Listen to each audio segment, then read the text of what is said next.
Today in Ceasefire, for my column Sister Outsider, I'm joined with Ruqayyah Sarumi, Aribullah, Simeon Brown and Nathan Richards to discuss the role and place of men in the struggle against gender equality. So I'm going to start with you, Ruqayyah. You're a very active feminist, involved with a lot of campaigns around violence against women. So I just wanted you to give us a kind of brief overview of what you feel the situation is for, in particular, women of colour in the UK. Wow, like, where to begin? So a big question. I think women in Britain are facing two particular contexts. So there's one of invisibility. So we know that we're in a country, for example, in which women of colour are here, but almost silence in the discourse around violence, silence in the discourse around often misdemeanours, crime, and in many cases even rapes. And then we have another problem with regards to gender, so the typical problems of, women being secondary in that respect, women's issues taking a background to all other kind of social policy issues in a respect. And so there's that double whammy that women are facing. I, for example, work particularly on violence against women in the borough of Lambeth. Brixton and Clapham have the highest rates of rape in the whole of London, for example.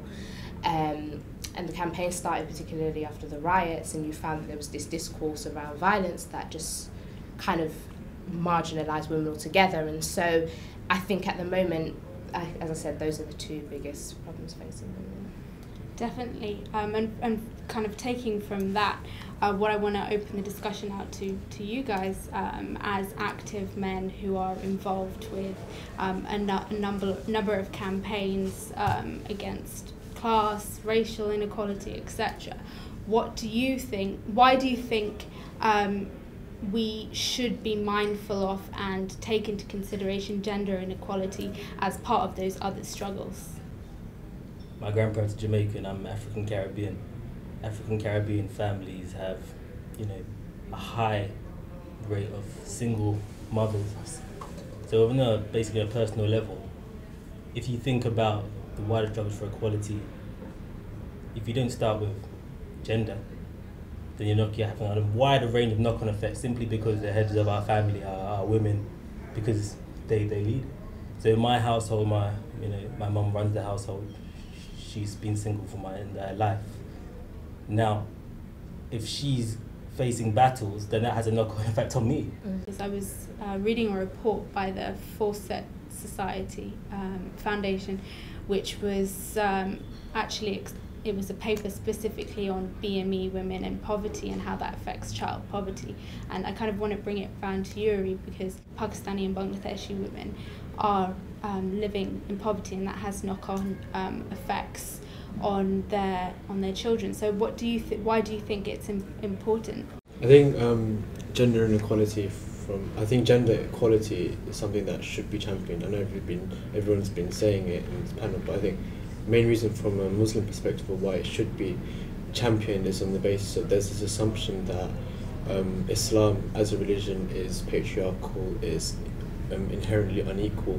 But then when you actually look back historically, Islamic societies were more egalitarian in comparison to, say, European societies at the time as well. I mean, that's open to debate. And I think one reason why some people argue that the current manifestation and interpretations of Islam within many cultures, most notably within the Bengali and the Pakistani culture, is on the grounds that it's been tainted with colonialism and how these colonial ideas of women being subordinate, being only mere housewives and not being the champions of of society at large is problematic. And that's why we, as Muslims and people from the Bengali and the Pakistani community, they need to be more active in terms of challenging gender inequality. We were kind of having this discussion earlier, or you introduced it when I sent you this paper by Bell Hooks exploring patriarchy and how that affects and relates to men. And one of the things that you pointed out that you felt that she mentioned was, and that you weren't entirely sure about, was the role of Western kind of civilization in the place of patriarchy in say, for example, non-white communities, and you weren't too sure. What were your kind of qualms with that? As a historian in African history, patriarchy is huge. There's definitely a role for women and there's a role for men, and it's generally men that define both of those roles. So I guess if we're looking at black feminism specifically, I hope it's not just looking at a Western definition of patriarchy, because it does exist in African societies, in Indian societies, in Asian societies. It's across the board. Nigerian feminist Molara Ogundupe, she has an article basically, because there's 7 humps taken from Mao's 7 humps facing the development of the post-colonial world, but she looks at it in the context of gender.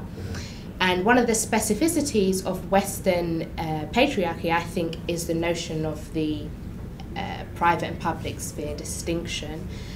She raises many, examples of how that was not the case in particularly West African context. So whether or not it was the role of the priestess, the specific roles of parenting, of like pariyija, which we call in Yoruba culture, like the roles of women in settling disputes in that respect, that distinction of public and private, which was long established, which ultimately we've seen the women's movements in this country particularly want to address, even through now with regards to access to work. Maybe those weren't as prevalent in pre-colonial society in Africa. And that's why I think Bell Hood's look is particularly pertinent, because she realizes, or she has realized, that the shape of this world right now is post-colonial, and in their gender relationships have been, kind of shaped in that post-colonial way. And so I do think that distinction is one to be considered. I think one of the things that we've all sort of brought up in this discussion so far is how patriarchy really affects us very personally, in very personal spaces, personal relationships. And I think there's often a misconception that feminism or the drive towards gender equality is about men, it's just about women and is anti-male.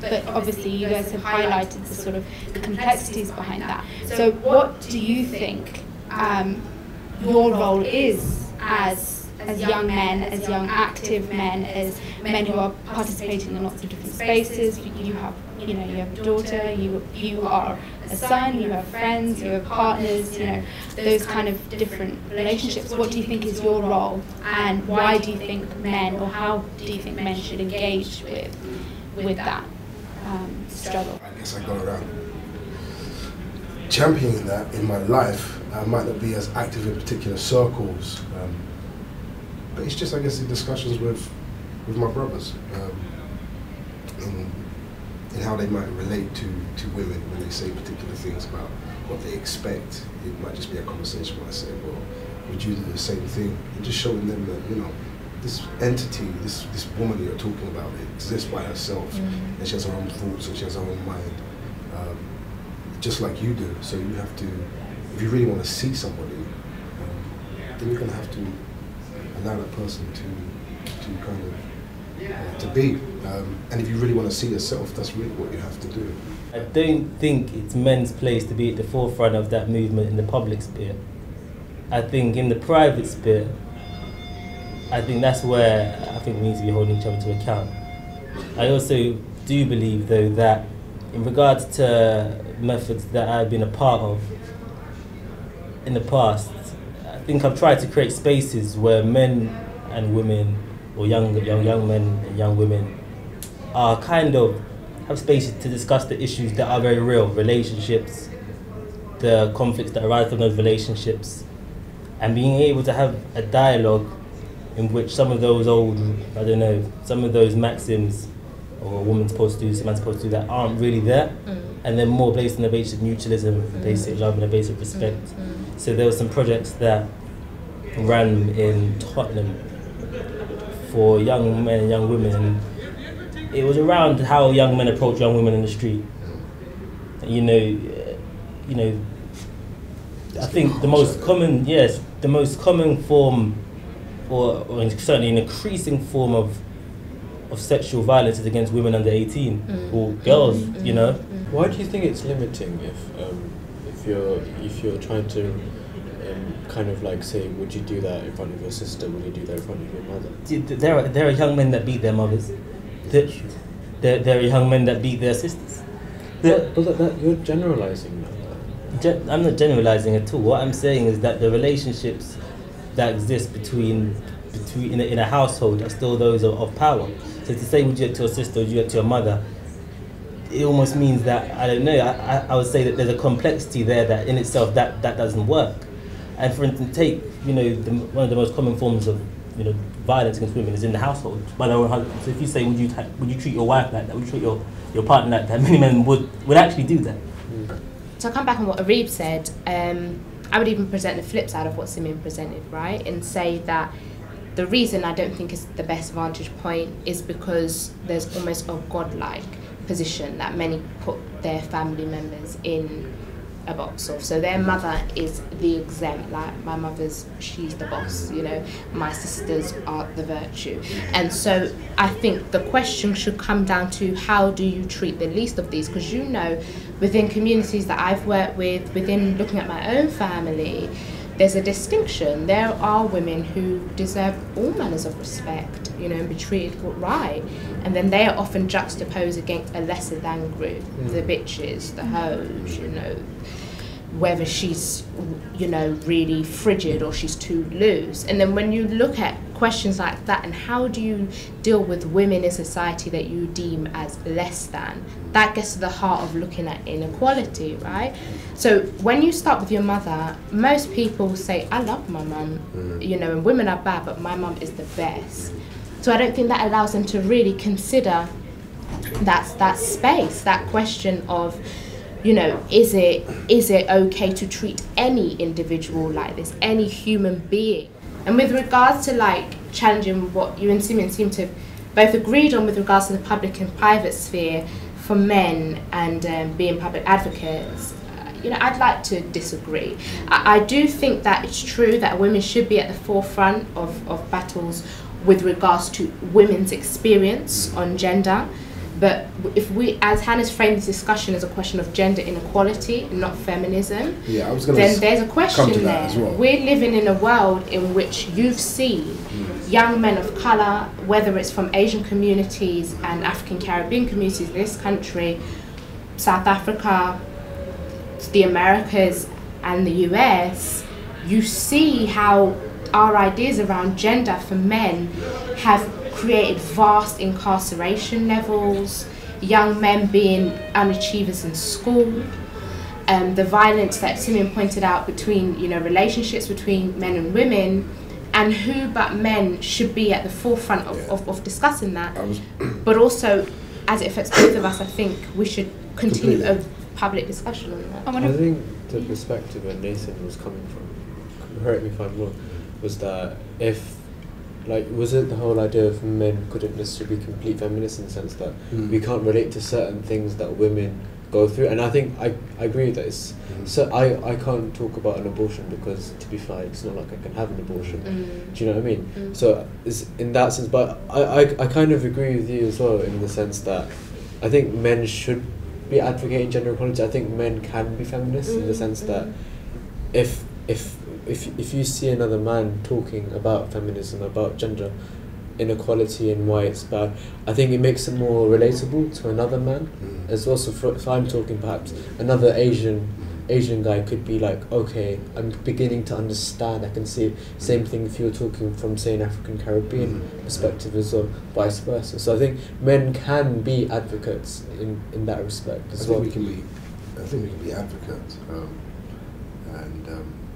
I don't know about feminists, but we're talking about the structure of patriarchy, then yes, that's an equal thing. We should both, because it affects us both terribly. You actually mentioned structures. In a way, you talked about the role of imams and leaders in the Muslim community taking an active role and an active stance on that. How do you see that manifesting? What do you think is something either that is being done or needs to be done? I think that is being done at the moment. So, for example, there's a doctorate student at Oxford University, Sheikh Akram Nadu.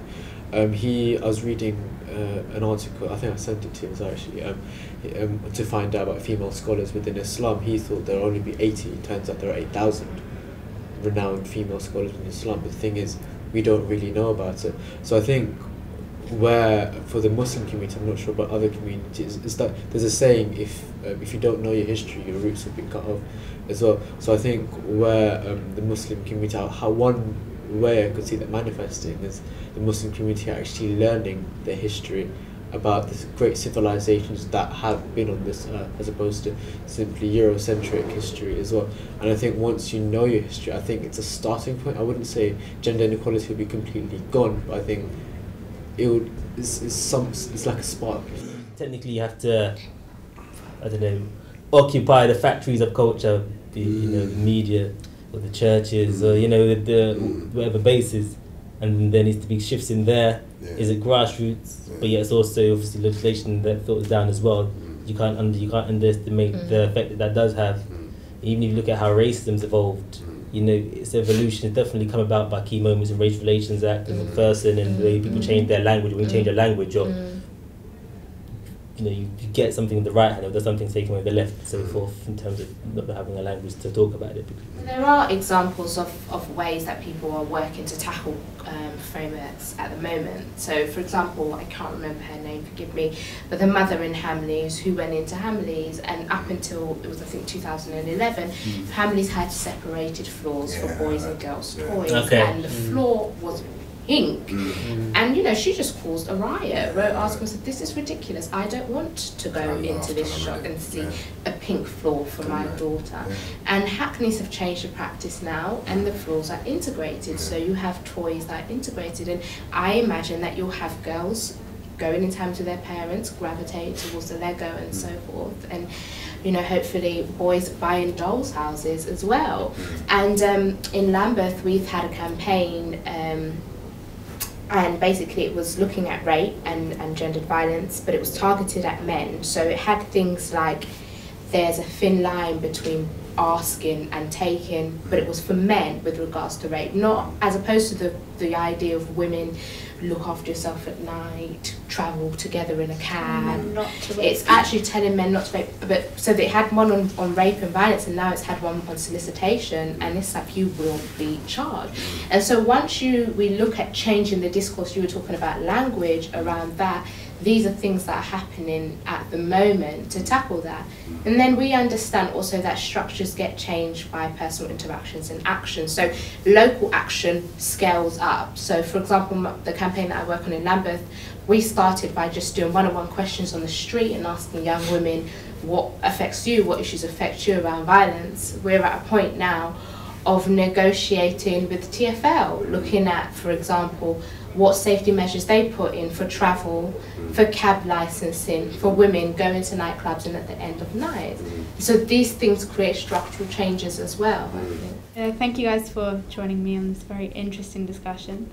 Look out for part 2 next month, that will be exploring and deconstructing masculinity.